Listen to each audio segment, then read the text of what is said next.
तो हम यहाँ पे बच्चों ये लाइट चैप्टर ही पढ़ रहे हैं और ये हमारा क्या था, चैप्टर प्रोग्रेस। हमने लास्ट क्लास में जो पहली क्लास स्टार्ट हुई थी उसमें प्रकाश के स्रोत के बारे में, मींस सोर्स ऑफ लाइट के बारे में देखा था, जिसमें हमारा एक नेचुरल सोर्स ऑफ लाइट था, मींस प्राकृतिक स्रोत था, और एक हमारा आर्टिफिशियल था बोल सकते हैं, या हम जो है ह्यूमन मेड बोल सकते हैं, ये था हमारा कृत्रिम प्रकाश स्रोत। और एक दीप्त और अदीप्त, ये सारी चीज़ें देखे थे। तो ये तो बेसिक चीज़ थी। उसके बाद हमने जो है लास्ट क्लास में किरण और माध्यम के बारे में देखा देखा था। किरण को हम इंग्लिश में क्या बोलते हैं, रे बोलते हैं, एंड माध्यम को हम इंग्लिश में क्या बोलते हैं, मीडियम बोलते हैं। तो अब इसके बाद यहाँ पे हमारा, हमने सबसे पहले हमने क्या देखा था, किरण और माध्यम में सबसे पहले हमने माध्यम के बारे में समझा था। तो माध्यम बेसिकली क्या होता है कि जैसे आपने देखा होगा मीडिया वगैरह जो चैनल होते हैं उसको भी हम क्या बोलते हैं, मीडियम वर्ड का जो हमारा प्लूरल है वही मीडिया है। और यहीं से हमारा वो मीडिया वाला भी कंसेप्ट आया है कि वहाँ पे क्या फ्लो होता है, वहाँ पे हमारा इंफॉर्मेशन कन्वे होती है, मीन्स हमें जो है न्यूज के बारे में पता चलता है। इसलिए हमने यहाँ पे लिखा है चैनल ऑफ क्या होता है, कम्युनिकेशन होता है, कम्युनिकेट किया जाता है। अलग अलग चीज़ों के बारे में इंफॉर्मेशन हमें मीडिया के थ्रू मिलती है। तो माध्यम में भी क्या होता है, माध्यम में हमारी क्या होती है, लाइट ट्रेवल करती है। यहाँ भी किसी न किसी चीज़ का फ्लो हो रहा है, यहाँ पे एनर्जी का फ्लो हो रहा है, लाइट का फ्लो हो रहा है। तो मीडियम बेसिकली हम एक तरीके से इसको पदार्थ भी बोल सकते हैं। ये ऐसा पदार्थ होता है जिसके अंदर से हमारी जो है लाइट प्रोपोगेट कर सकती है, लाइट हमारी जो है ट्रेवल कर सकती है। तो वही हमारा क्या होता है, मीडियम होता है। ठीक है। अब ये उसके नेचर ऑफ, उस पर्टिकुलर पदार्थ के नेचर के अकॉर्डिंग हमारे जो है, हमने क्या बोला था, तीन टाइप के हमारे पास मीडियम थे। अभी मैं इसकी इंग्लिश भी बता रहा हूँ आप लोगों को।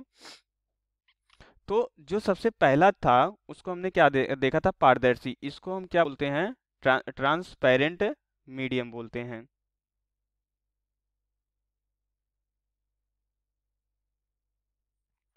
इसको हम ट्रांसपेरेंट मीडियम बोलते हैं।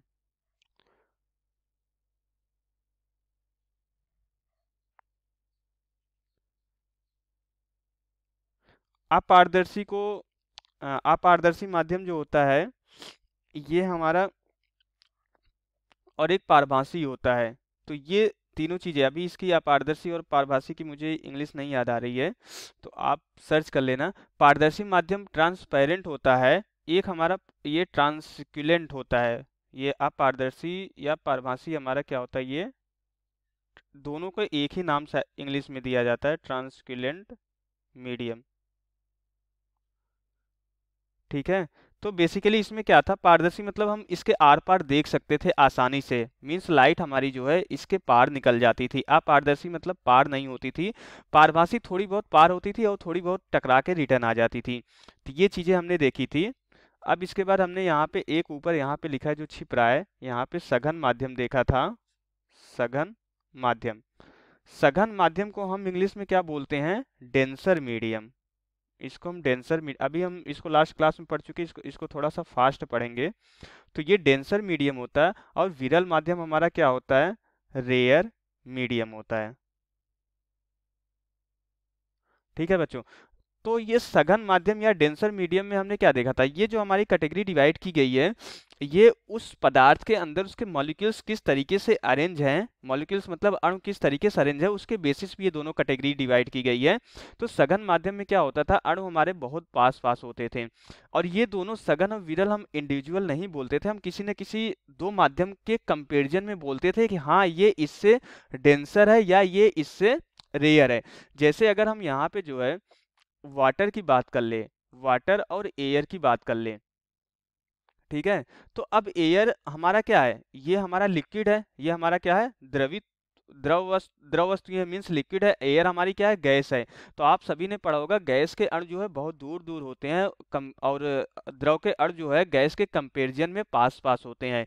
तो इन दोनों के कंपेरिजन में हमारा ये वाटर क्या हो जाएगा, ये हमारा डेंसर मीडियम हो जाएगा। ठीक है, मीन्स सघन माध्यम हो जाएगा।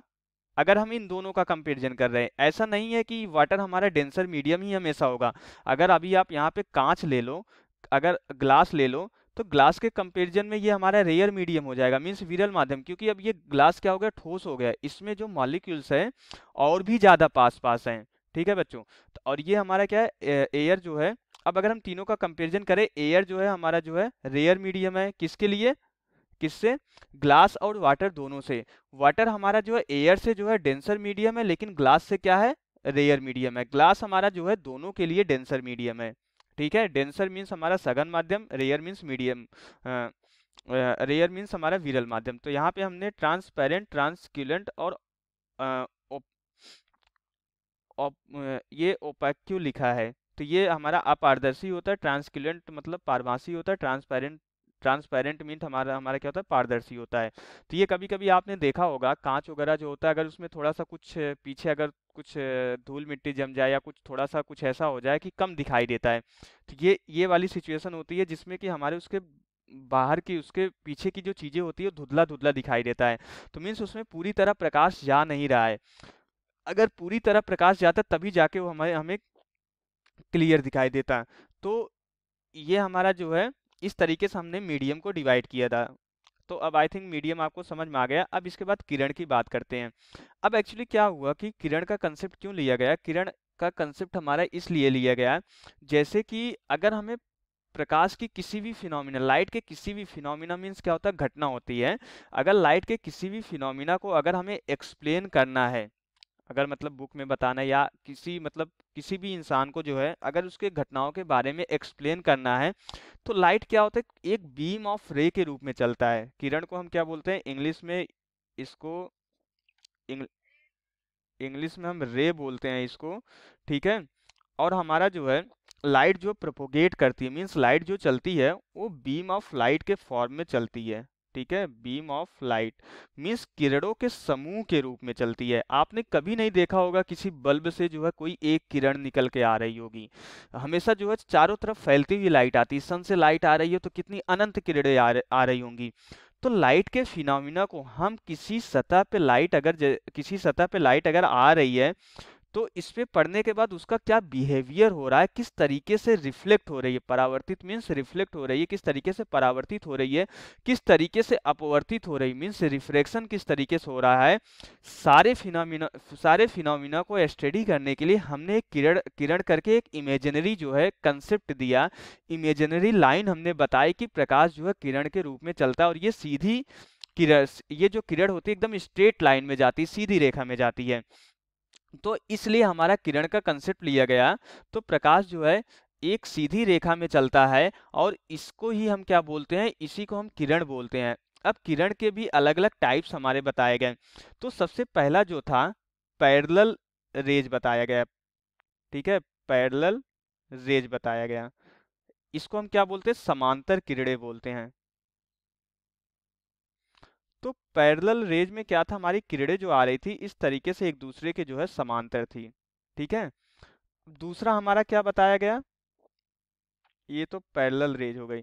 दूसरा हमारा बताया गया डाइवर्जिंग बीम, या पैरेलल, इसको हम बीम भी बोल सकते हैं। रेज आ गया मीन्स किरणों का समूह आ गया, इसको बीम भी बोल सकते हैं। दूसरा हमारा क्या था, डाइवर्जिंग बीम। इसको हम हिंदी में क्या बोलते हैं, डाइवर्जिंग बीम मतलब होता है हमारा अपसारी। डाइवर्जिंग मीन्स अपसारी। डाइव डाइवर्जिंग मीन्स डाइवर्ज करना। आपने कभी भी सड़क वगैरह पे देखे होंगे, वहां से लिखा होता है ऐसे डाइवर्ज करना, रोड पे ट्रेवल किए होंगे। डाइवर्ज करने का मतलब किसी एक पॉइंट से हमारी जो है प्रकाश की किरणें निकलेगी और ये इधर उधर इस तरीके से फैलेगी। अगर आपके रूम में जो बल्ब लगा है, अगर आपके रूम में जो बल्ब लगा है वो क्या है, इस तरीके से हमारी जो है प्रकाश की किरणें जैसे जैसे दूर जाते हैं, तो लाइट का जो ये देखने का ये एरिया होता है, ये क्या होता है, बढ़ता चला जाता है। ये क्या होता है, इस तरीके से बढ़ता चला जाता है।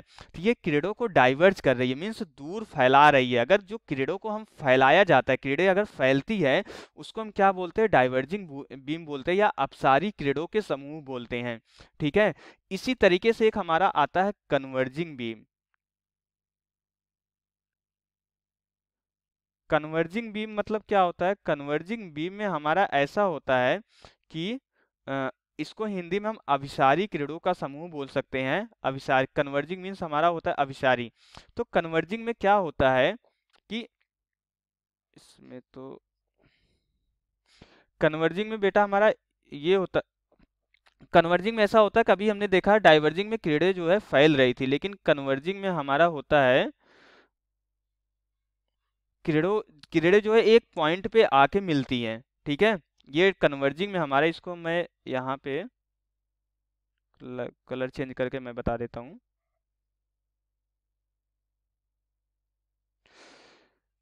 कन्वर्जिंग में हमारा क्या होता है कि जैसे कि कहीं से लाइट आ रही है, तो इस तरीके से किसी एक पॉइंट पे हमारी क्या हो जाती है, फोकस्ड हो जाती है।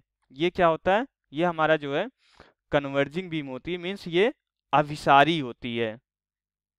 आप इसको हिंदी में, हिंदी वाले बच्चे इस तरीके से याद कर सकते हैं, अपसारी मीन्स, इससे साउंड आ रहा है, अपसारी मीन्स फैल रही है किरणें, तो क्या होगा, डाइवर्जिंग बीम होगा।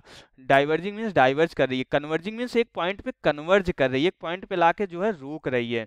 तो किसी एक पॉइंट पे सारी किरणें इस तरीके से आके मिल रही है, तो इसको हम क्या बोलते हैं, कन्वर्जिंग बीम बोलते हैं। तो ये सारे हमारा क्या था, रे था, मतलब किरण क्या होती है, और इसके अलग अलग तीन टाइप के हमारी जो है रेज पाई जाती है, एक पैरेलल, एक डाइवर्जिंग, एक कन्वर्जिंग।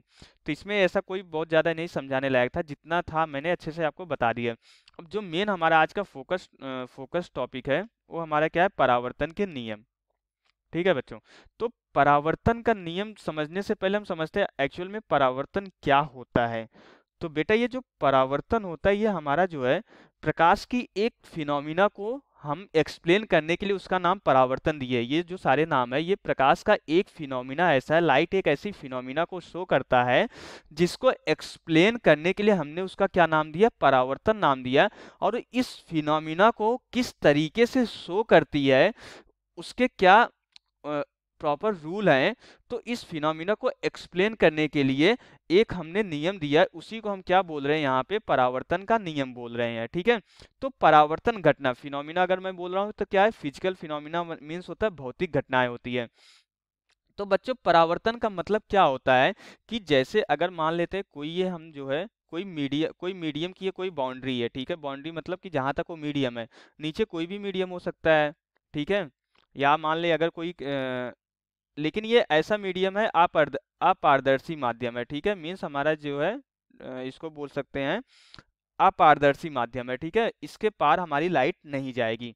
परावर्तन मतलब क्या है, रिफ्लेक्शन है, ये भी मैं लिख देता हूँ। अब आपको नाम से ही लग रहा होगा कि रिफ्लेक्ट कर रही है, मीन्स कहीं से जाके लाइट हमारी टकरा रही, वहां से रिफ्लेक्ट हो रही, मीन्स रिटर्न आ रही है। तो अगर हम इसको दीवार ही कंसीडर कर लें, तो अब क्या होता है कि जब लाइट आती है, अगर लाइट की कोई रे इस तरीके से यहाँ पे आके पड़ी, तो यहाँ से टकरा के जो है इस तरीके से रिटर्न जाते हुए आपने देखा होगा। नहीं तो आप लोगों ने में से बहुत सारे लोग एक एक्सपेरिमेंट किए होंगे कि हम क्या करते हैं, जो हमारे पास कांच होता है, कांच होता है जब जिससे हम अपना फेस वगैरह देखते हैं, गांव में हम ऐसा करते थे, जब वो खराब हो जाता था तो उसका जो पीछे वाला जो कवर होता था निकाल देते थे, देखते थे हम जो है पीछे पॉलिश भी लगी होती थी वहां पे, इस तरीके से पीछे जो है रेड रेड कलर की पॉलिश होती थी। अब हम उसको क्या करते थे, जो सन की रोशनी आती थी वहां से लाइट को हम ला के उस पे इस तरीके से रिफ्लेक्ट कराते थे, और किसी दूसरे के फेस पे हम इसको इस तरीके से जो है ले जाते थे, किसी दूसरे के फेस पे या कहीं दीवार पे जो है इस तरीके से हम लाइट को ले जाके हम जो है उसको करते थे। तो लाइट क्या हो रही थी, यहाँ से आके उसी माध्यम में रिटर्न जा रही होती है, मीन्स टकरा रही होती है। तो परावर्तन क्या होता है, जब प्रकाश की किरण जो है किसी एक सतह से टकरा के अपने ही माध्यम में रिटर्न लौट जाए, तो प्रकाश की इस प्रकार की घटना को हम क्या बोलते हैं, परावर्तन बोलते हैं, या रिफ्लेक्शन ऑफ लाइट बोलते हैं, ठीक है। प्रकाश की इस प्रकार की घटना को हम रिफ्लेक्शन ऑफ लाइट बोलते हैं। अब ये जो प्रकाश आके हमारी जो है किसी सतह से, ये दीवार की मान लेते हैं सतह हमने मान लिया है, किसी सतह से टकरा के अगर अपने ही माध्यम में रिटर्न जा रही है, तो ये किस तरीके से जा रही, टकरा के किस तरीके का बिहेवियर शो कर रही है, ये अगर हम देखें तो इसको देखने के लिए हमें कुछ टर्मिनोलॉजी बताई गई, इस परावर्तन के नियम को बताने के लिए कुछ टर्मिनोलॉजी बताई गई। अब ये टर्मिनोलॉजी क्या है कि जैसे अब ये जो एक रे आ रही है, ठीक है, ये जो एक प्रकाश की किरण आ रही है, इसका जो है कोई एक नाम दिया गया, इसका क्या नाम दिया गया, इसको हमने बोला ये हमारी इंसिडेंट रे है, ओके। इसको क्या बोला, इंसिडेंट रे, मीन्स ये आके इस पॉइंट पे इंसिडेंट हो रही है। हिंदी में इसको हमने क्या बोला, आपतित किरण बोला हमने। आपतित मतलब आने वाली, आपको नाम से ही आइडिया लग रहा होगा कि आपतित मीन्स कहीं से हमारी प्रकाश की किरण आ रही है। अब जब यहाँ पे रिफ्लेक्ट हुई तो इसको क्या हम बोलते हैं, रिफ्लेक्टेड रेज बोलते हैं। इसको बच्चों हम क्या बोलते हैं, रिफ्लेक्टेड रे। मीन्स अब ये आपतित किरण यहाँ पे सतह से आई, सतह से जो है टकरा के रिटर्न अपने ही माध्यम में गई, तो मीन्स ये क्या हो रही, परावर्तित हो रही है, तो इसको हम क्या बोलते हैं, परावर्तित किरण बोलते हैं। ठीक है। अब इसके बाद हमने क्या किया, जिस पॉइंट पे ये हमारी आपतित किरण आ रही है, परावर्तित होकर रिटर्न जा रही है, उस पॉइंट पे हमने यहाँ पे एक नॉर्मल खींच दिया।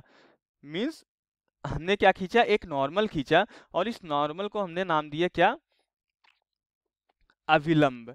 ठीक है, इंग्लिश में हम इसको नॉर्मल ही बोलते हैं। ठीक है, नॉर्मल ऑन इंसिडेंट पॉइंट। ठीक है, आपतन बिंदु पर अभिलंब बोलते हैं इसको।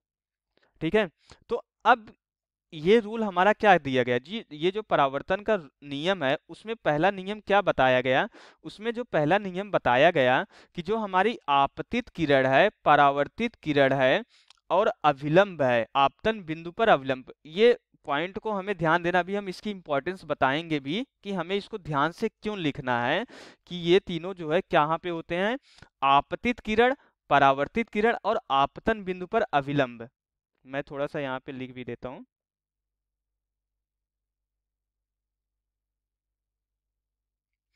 तो ये तीनों बेटा एक ही तल में होते हैं। प्ले तल मतलब बोलने का ये क्या मतलब है कि जैसे अगर ये जो है कोई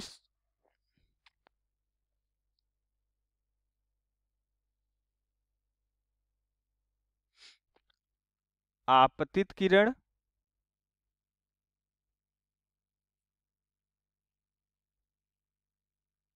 मींस इंसिडेंट रे, परावर्तित किरण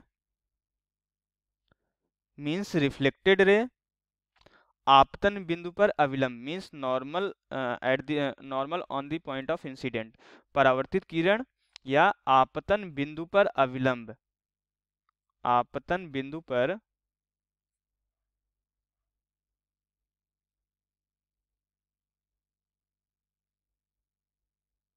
अविलंब, ये जो है हमारे एक ही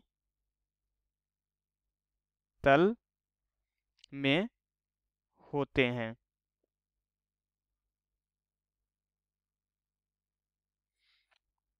ठीक है, अब इसके बाद दूसरा जो रूल इसका दिया गया, दूसरा क्या नियम दिया गया, क्या,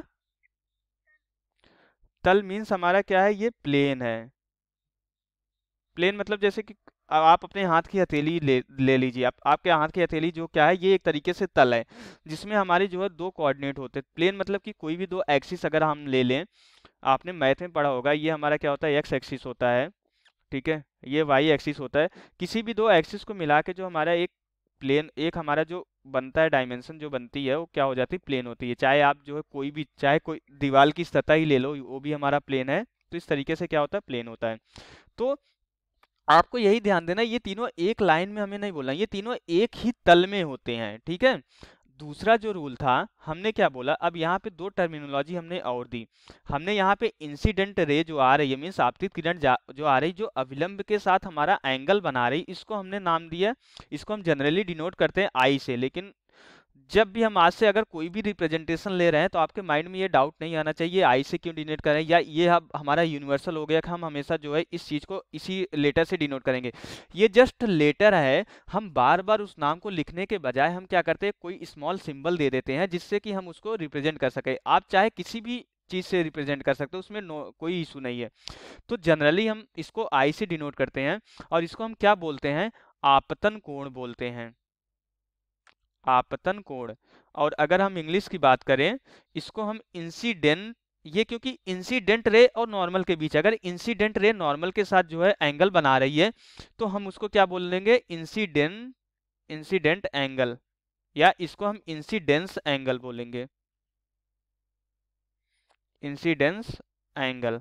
ठीक है, अब ये जो परावर्तित किरण, और इसको हिंदी में हमने आपतन कोण बोला, परावर्तित किरण जो अभिलंब के साथ हमारा जो है कोण बनाएगी, इसको हम जनरली आर से डिनोट करते हैं, और ये हमारा क्या होता है, इसको हम क्या बोलते हैं, परावर्तित कोण बोलते हैं। परावर्तित कोण। और इसको इंग्लिश में हम क्या बोलते हैं, ये रिफ्लेक्टेड रे से बनी है तो इसको रिफ्लेक्टेड एंगल बोलते हैं। रिफ्लेक्टेड एंगल, इसका दो नाम और होता है, आप इंग्लिश में दो नाम और देखेंगे, एंगल ऑफ इंसिडेंस भी बोल सकते हैं या एंगल ऑफ रिफ्लेक्शन भी बोल सकते हैं। रिफ्लेक्टेड एंगल या angle of reflection, incidence angle या एंगल ऑफ इंसिडेंस। ठीक है, तो ये हमारा, ये दोनों एंगल हमारे हमेशा क्या होते हैं, बराबर होते हैं। मीन्स को एंगल आई इक्वल टू हमारा एंगल आर। तो मीन्स आपतन कोण, परावर्तन कोण, इंसिडेंस एंगल और रिफ्लेक्टेड एंगल, ये दोनों हमेशा क्या होंगे, बराबर होंगे। और हम इसको कहाँ से मेजर करते हैं, अविलंब से मेजर करते हैं। ठीक है, अब देखो, अब यहाँ पे जो सबसे एक इम्पॉर्टेंट चीज है, आपके माइंड में ऐसा डाउट आना चाहिए कि सर हम इसको अविलंब से ही मेजर क्यों करते हैं। लेकिन ये डाउट कब आएगा, जब आपको एक चीज की नॉलेज होगी। अगर ये आई है, हमने क्या किया, इस प्लेन पे हमने ये नॉर्मल खींचा, अगर ये आई है तो ये एंगल कितना हो जाएगा, 90 माइनस आई के बराबर हो जाएगा। ठीक है, और ये एंगल कितना हो जाएगा, अगर ये टोटल 90 है और ये एंगल आर है तो ये कितना हो जाएगा, ये 90 माइनस आर के बराबर हो जाएगा। अब देखो, अगर आई और आर एंगल हमने जो है देखा बराबर है, तो 90 माइनस आई और 90 माइनस आर ये दोनों एंगल भी बराबर होंगे। अगर ये दोनों एंगल बराबर है तो हमें एक नॉर्मल अलग से खींचने की रिक्वायरमेंट क्यों पड़ी। हम सीधा ये वाला एंगल को इंसिडेंस एंगल बोल देते हैं और इस वाले एंगल को रिफ्लेक्टेड एंगल बोल देते हैं और इसको बराबर कर देते हैं, इस वाले एंगल को इसको इसके बराबर कर देते हैं। हमें एक्स्ट्रा मेहनत करने, एक्स्ट्रा एफर्ट लगाने की रिक्वायरमेंट क्यों पड़ी, हमने यहाँ पे नॉर्मल खींचने की जरूरत क्यों पड़ी, इस सतह पे, इस सरफेस पे जो है, सतह मीन सरफेस, इस सरफेस पे नॉर्मल खींचने की हमें रिक्वायरमेंट क्यों पड़ी। अब इसको समझना आप ध्यान से। अभी हमने देखा कि लाइट तो कहीं कहीं भी जाके जो है इंसिडेंस हो सकती है, मीन्स कहीं पे भी जाके टकरा सकती है। अब मान लेते हैं ये सतह जो हमारी यहीं तक है, इसके इधर सतह नहीं है। अब सोचो, अगर कोई लाइट यहाँ पे आके इस तरीके से एकदम जहाँ पे हमारा सतह का एंड पॉइंट है, उस पॉइंट पे आके हमारा जो है इंसिडेंस हो रही है और यहाँ से हमारा जो है रिफ्लेक्ट हो रही है, इस तरीके से मीन्स परावर्तित हो रही है, यहाँ पे आपतित हो रही है, यहाँ से परावर्तित हो रही है। तो अब बताओ, आपने यहाँ पे ये वाला एंगल तो मेजर कर लोगे, अब इस वाले एंगल को कैसे मेजर करोगे। अब आप इस वाले एंगल को यहाँ से इस तरीके से मेजर करने जाओगे, ये तो गलत हो जाएगा, क्योंकि लाइट तो हमारी इस सतह पे टकरा नहीं रही, इस सतह पे टकरा रही, इस सरफेस पे। तो हमें एंगल जो मेजर करना है, हमें इसी सरफेस के साथ मेजर करना है। तो ये एंगल हम जो है मेजर ही नहीं कर पाएंगे। वैसे तो ऑल्दो अगर हम चाहे इस सरफेस को आगे बढ़ा के मेजर कर सकते हैं, लेकिन ये हमारा इतना एफिशिएंट वे नहीं माना जाएगा, क्योंकि सतह तो हमारी यहीं तक है, इसके इधर के एंगल को हम जो है इतना इजीली मेजर नहीं कर पाएंगे। इसलिए हमें यहाँ पे एक नॉर्मल खींचने की जरूरत पड़ी, कि हम नॉर्मल खींचेंगे और सारे एंगल को हम नॉर्मल से मेजर करेंगे, जिससे हमें जो है प्रॉब्लम ना हो। ठीक है, तो अब आपको यहाँ पे ये आइडिया लगेगा कि हमें नॉर्मल खींचने की रिक्वायरमेंट क्यों पड़ी, क्योंकि अगर किसी कॉर्नर पे आके लाइट इंसिडेंट हो रही है, तो फिर हमें जो है इस इंसिडेंस, एंगल ऑफ इंसिडेंस को मेजर करने या एंगल ऑफ रिफ्लेक्टेड को मेजर करने पे प्रॉब्लम होगी। अगर यहाँ पे आती है लाइट इस तरीके से और यहाँ से आती है, तो यहाँ पे हमें एंगल ऑफ रिफ्लेक्शन हम मेजरमेंट नहीं कर पाएंगे। ठीक है, तो इसलिए हमें रिक्वायरमेंट पड़ी नॉर्मल खींचने की। तो अब आई थिंक जो है आपको परावर्तन क्या है, मतलब रिफ्लेक्शन का फिनोमिना क्या है, ये समझ में आ गया। और इसके बाद ये भी समझ में आ गया कि परावर्तन का नियम क्या है। दो ही नियम है, ये हमारा angle of incidence, sorry incident ray, reflected रे and normal at the incident point. ये जो नॉर्मल खींचना, हमें इसी जिस पॉइंट पे लाइट आके इंसिडेंस हो रही है, टकरा रही है, आपतित हो रही है, उसी पॉइंट पे नॉर्मल खींचना है हमें। और वो क्या होगा, सतह के लंबवत होगा, मीन्स सतह के जिस सरफेस पे लाइट टकराए उसके क्या होगा, परपेंडिकुलर होगा। तो ये तीनों हमारे क्या होता है, एक ही प्लेन में होते हैं। अभी हम आगे एग्जांपल लेके बताएंगे कि इसका क्या इंपॉर्टेंट है। इतना मैं इस पे क्यों बार बार जोर दे रहा हूँ कि ये तीनों एक ही तल में होंगे। और दूसरा हमारा क्या था, जो एंगल ऑफ इंसिडेंस मीन्स आपतन कोण है, और जो एंगल ऑफ रिफ्लेक्शन है मीन्स परावर्तन कोण जो है, इसको बेसिकली हम परावर्तन कोण बोलते हैं, परावर्तित कोण ना बोल के परावर्तन, आपतन कोण और परावर्तन कोण बोलते हैं। तो आप आपतन कोण, परावर्तन कोण दोनों क्या होते हैं, हमारे बराबर होते हैं। तो ये दो हमारे जो है परावर्तन के नियम होते हैं। अब हमने यहाँ पे अलग अलग जो सरफेस लिया और अलग अलग सरफेस से हम जो है यहाँ पे जो है लाइट को जो है इंसिडेंट कराएंगे और देखेंगे हमारा किस तरीके से रिफ्लेक्ट हो रहा है। और हम यहाँ पे जो है प्लेन का बेसिकली जो है हमने जो देखा कि तीनों एक ही तल में होते हैं, उसकी इंपॉर्टेंस को हम यहाँ पे समझेंगे। ठीक है बच्चों। तो अब जैसे कि लाइट अगर हमारी जो है, मान लेते हैं लाइट अगर हम कंसीडर कर लेते हैं, लाइट यहाँ से आ रही है, ठीक है, इस तरीके से लाइट आई और इस पॉइंट पे आके इंसिडेंट हुई। ये समझ रहे हैं आप, कमरे की दीवारें हैं, ये हमारा कमरे का फर्श है, ठीक है। तो ये लाइट हम जो ये कंसीडर करिए, थोड़ा 3D व्यू है, ये लाइट हम जो कंसीडर कर रहे हैं, ये कहाँ से कंसीडर कर रहे हैं, इस दीवार के साथ ही आ रही, दीवार से जो है सट के आ रही है, ठीक है। यहाँ से अब टकराएगी तो इसी तरीके से फिर रिटर्न हो जाएगी ये लाइट, और ये हमारा क्या होगा, यहाँ पे नॉर्मल होगा, ठीक है। तो ये हमारा क्या होगा, ये एंगल ऑफ इंसिडेंस होगा, ये एंगल ऑफ रिफ्लेक्शन होगा, ये इंसिडेंट रे होगी, मीन्स ये आपतित किरण होगी,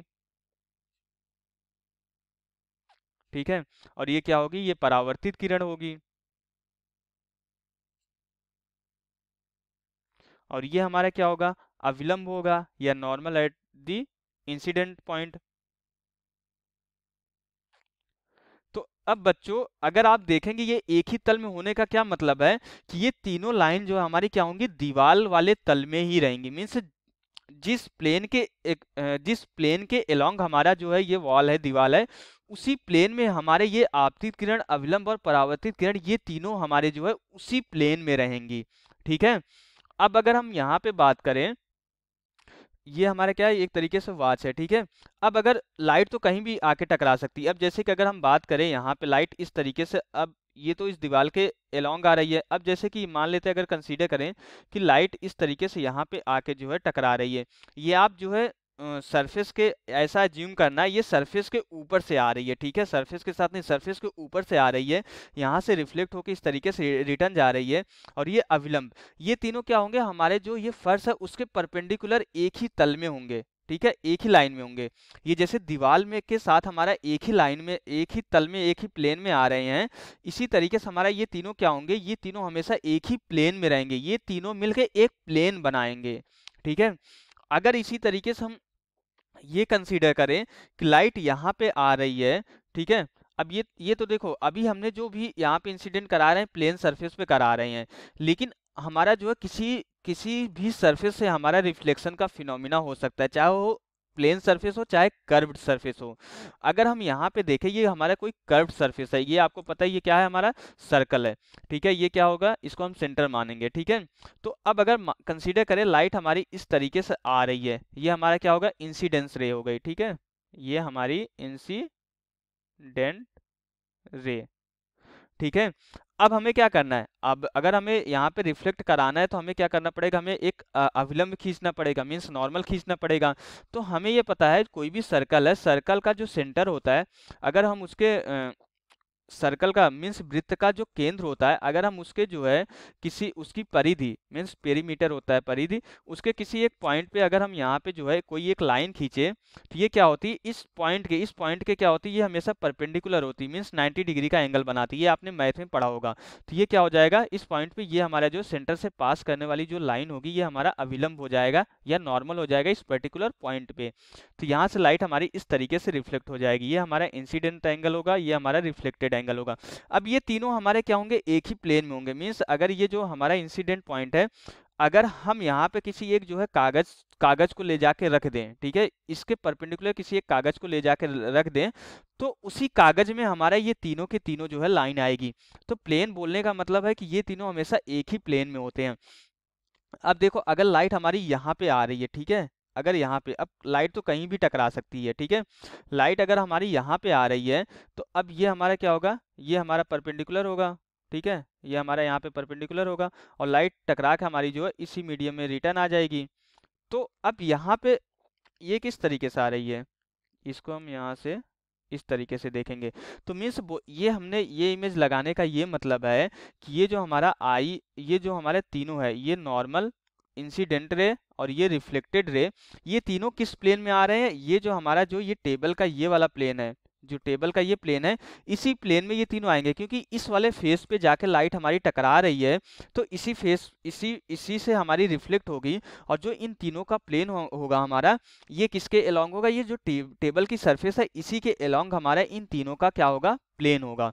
तो इसी तरीके से अगर हम यहाँ पे देखें तो यहाँ भी लाइट हमारी इस तरीके से टकराएगी, ये हमारा क्या होगा, परपेंडिकुलर होगा, और यहाँ से लाइट हमारी रिफ्लेक्ट होगी, इस तरीके से आएगी, तो ये हमारा इंसिडेंस एंगल होगा, ये रिफ्लेक्टेड एंगल होगा।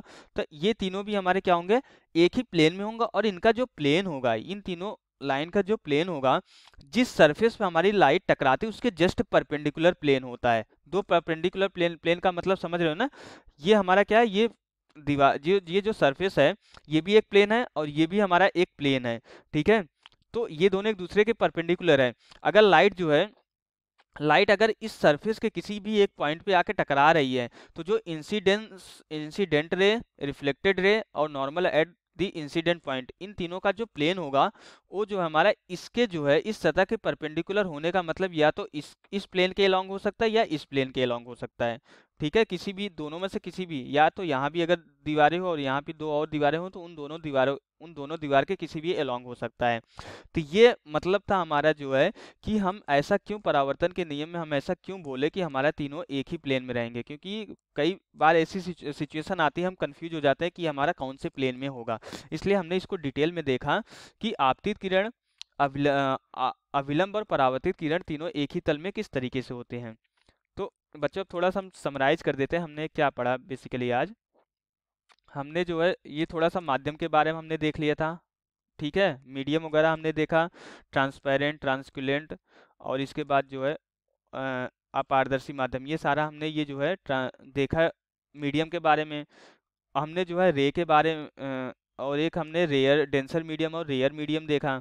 उसके बाद हमने रे के बारे में देखा, हमारी रेज क्या होती है, पैरेलल रेज होती है, diverging beam, converging beam. Parallel means जो जो हमारी रेज क्या होती है, एक दूसरे के पैरेलल होती है, मीन्स एक दूसरे को कभी कट नहीं करेंगे। आप चाहे कितना भी फॉरवर्ड डायरेक्शन में इसको आप एक्सटेंड करें या रिवर्स डायरेक्शन में इसको एक्सटेंड करेंगे, ये कभी एक दूसरे को कट नहीं करेंगी।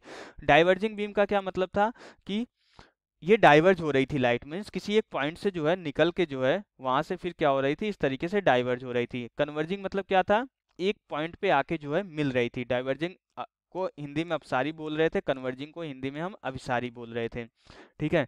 फिर इसके बाद हमने क्या देखा, हमने देखा परावर्तन। जो लाइट का सबसे पहला फिनोमिना जो देखा गया वो क्या था, रिफ्लेक्शन था।